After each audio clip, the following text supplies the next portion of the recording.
Excellent job. Excellent job. J.D. Vance, hopefully our next vice president. And Rob Finnerty, Newsmax's own. A great big town hall up there in Michigan. We'll have complete highlights.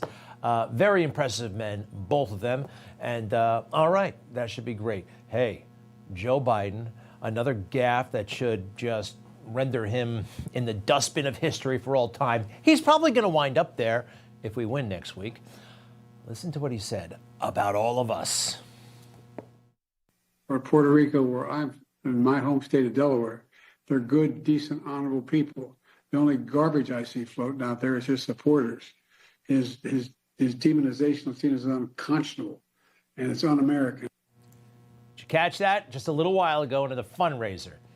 The only garbage he sees out there are his supporters, Donald Trump. That adds up to somewhere between 75 and, I don't know, 100 million people, maybe even more. Is that what he really said? Just one more time, Joe. Or Puerto Rico, where I'm in my home state of Delaware, they're good, decent, honorable people. The only garbage I see floating out there is his supporters.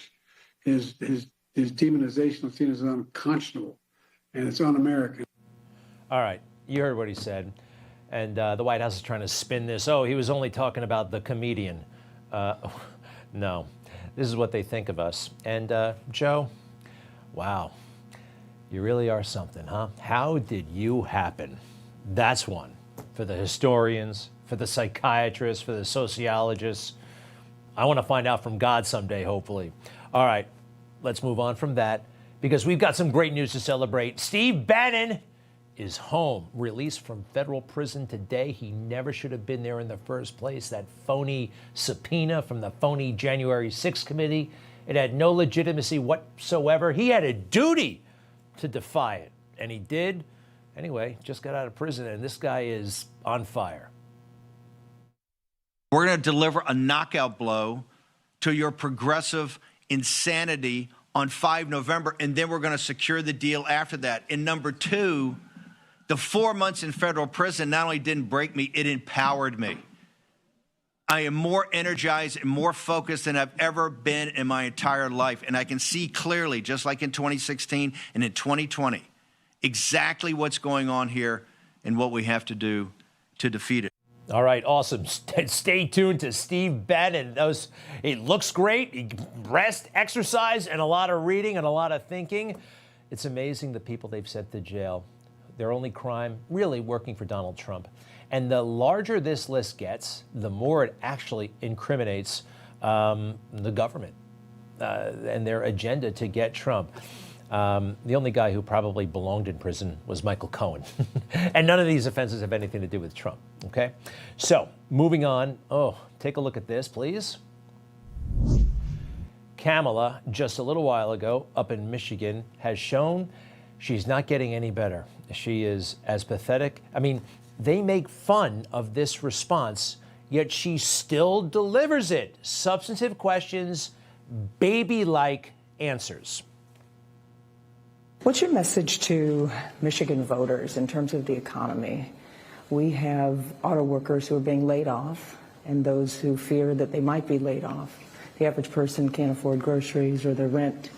And recent polls in Michigan show that Michigan voters believe that Donald Trump would do a better job with handling the economy and bringing jobs back. What do you say to that? Well, let's start with this. I come from the middle class, and I'll never forget where I come from. My mother worked very hard. She, by the time I was a teenager, was able to save up for our first home. That's not interesting. It's not relevant. And wow, you know, it's insulting. And by the way, she finally gets to the $6,000 child credit, tax credit for kids, right? Because everybody needs to buy a crib. And, oh yeah, we're going to take care of the grocery store managers because they're doing all the price gouging. She shows up on another local station, and this guy asks a pretty basic question too, and gets blown off. I think what some voters are struggling with, and we've heard this across the state, is when you discuss your plans, they come back and ask, well, why haven't you done it already?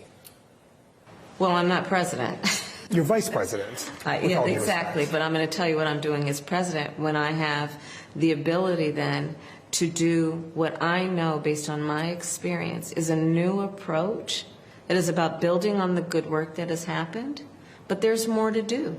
There's more to do.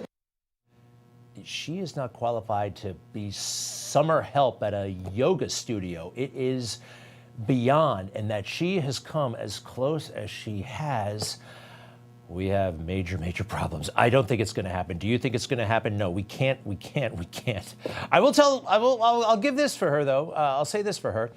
She looks great, right? Sometimes she can really turn it on. And she loves the star aspect of it all. Look at me, I'm important. Yeah, coming out and walking, waving. Does this look like public service to you? It's not. And does this sound like an impressive agenda for the United States of America? There's basically no agenda, but she's going to have an organizer. On day one, if elected, Donald Trump would walk into that office with an enemies list. When elected, I will walk in with a to-do list. Full of priorities of what I will get done for the American people. A to-do list. That's for errands on the weekend. It's not a national agenda, and she won't fill in that to-do list until she becomes president. She doesn't want to offend Joe Biden somehow. It's so crazy. Hey, this is supposed to get us all upset. It actually gets me.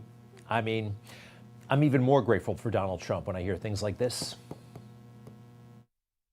Donald Trump has told us his priorities for a second term. He has an enemies list of people he intends to prosecute. He says that one of his highest priorities is to set free the violent extremists who insulted those law enforcement officers on January 6th. All right. She's mischaracterizing it totally, all right? And there's no enemies list. In fact, the guy just said the other day he may pardon Hunter Biden. And it's not about the cops who got assaulted. It's about the people on January 6th who didn't hurt anybody or didn't break anything and are finding themselves in prison for 4, 5, 10 years. It is ludicrous. And so is this. Oh, by the way, can we move over to San Francisco, please? Remember this situation? Paul Pelosi's house gets home invaded by that weird guy, and it was bad. It was definitely bad. Kind of mysterious there for a while. Let's take that from the top. Drop the hammer. Nope. Hey. What is going on right I'm now? not getting an answer on call back. Bro, Calls in the area that someone in I got him. Well, that was absolutely terrible what happened to Paul Pelosi. It was very strange, and that they delayed everything. They delayed releasing the body cam footage. The police comments initially were very opaque. But that's bad. That's a crime. Look at this guy trying to get into Pelosi's house. Oh, yeah, but this part, life in prison without parole. Life in prison. He just got life in prison without parole. Yeah, it was bad, but life in prison without parole. The guy is mentally has issues. Here he is whacking away at the glass on the outside. Reminds me of a scene, quite frankly, just up the block from where I live. Guys broke into the jewelry store in a very similar manner. Then again, he was very, very rough with Paul Pelosi. We all just saw that. Paul had a serious injury, had to wear a hat for a while afterwards. We're all glad he wasn't more seriously injured. But life in prison without the possibility of parole. It looked like assault. Maybe you want to call it attempted murder. They're American citizens, right? They're not. Are they better than us? I mean, look at the chief of police in San Francisco. Do we get treatment like this when, I don't know, something bad happens to us? Our elected officials are here to do the business of their cities, their counties, their states, and this nation. Their families don't sign up for this to be harmed, and it is wrong.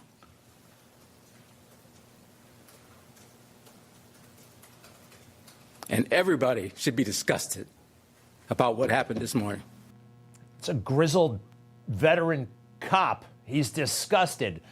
There was something about this. Look, Nancy and Paul Pelosi, all right, important people. But the answer is regular people don't get the Paul Pelosi law enforcement treatment. They're just not indignant about crime when it happens to regular people. Here's that same chief, right, from that same podium, I think, after a spring of homicides, dead people on the streets of San Francisco. Watch how he kind of reacts to that. And while there have been multiple arrests in just a few short days, the police chief says there still is a lot of work to be done, turning to the public. You know, these arrests happen in quick succession, and we wanted to make sure we got that information out, but we also need the public's help. San Francisco has seen 20 homicides so far this year. While we have the public's attention, we want to make sure we take advantage of that, and if anybody has anything that they can provide that helps these investigations or any others, I think it's a good opportunity. Tara Campbell, ABC 7 News. Yeah, just give us a call because we have all these dead people. It's disgusting. It's disgusting when it happens to important people. It's kind of blasé and maybe even glorious when regular people have their businesses destroyed, right? When regular people are harmed by mobs of rioters. That's somehow okay. One of the silver linings for Democrats of the bad wound for Paul Pelosi, which I wish never happened, right? I really do. But they exploited it right before Election Day. This happened just before Election Day in 2022, the midterms, right? Oh, yeah, they did something. I call it January 6ification. They January 6ified the banged-up Paul Pelosi's head. After the assailant entered the home asking, "Where's Nancy? Where's Nancy?" Those are the very same words used by the mob when they stormed the United States Capitol on January the 6th, when they broke windows, kicked in the doors. The assailant entered the home asking, "Where's Nancy? Where's Nancy?" Those were the very same words used by the mob when they stormed the United States Capitol on January 6th. That's right. Do you draw that same line? Absolutely. There's no question. It's the same thing. And copycat or whatever it happens to be, inflamed by the same misrepresentation. So they tried to exploit it, right? I mean, everything's politics, I guess. So this lost soul, this strange guy, DePape is his name, who was kind of a drifter, right? You saw what he did. It was awful. Life in prison without the possibility of parole. They're letting out the Menendez boys pretty soon. Life in prison without the... That's a little much. I'm uncomfortable with this, and I think we all should be. The government is way, way, way too powerful and very, very arbitrary, right? It's not standard. Special people get special treatment, so-called special people. Information. Truth. Is freedom. Is Newsmax. It's real news for real people.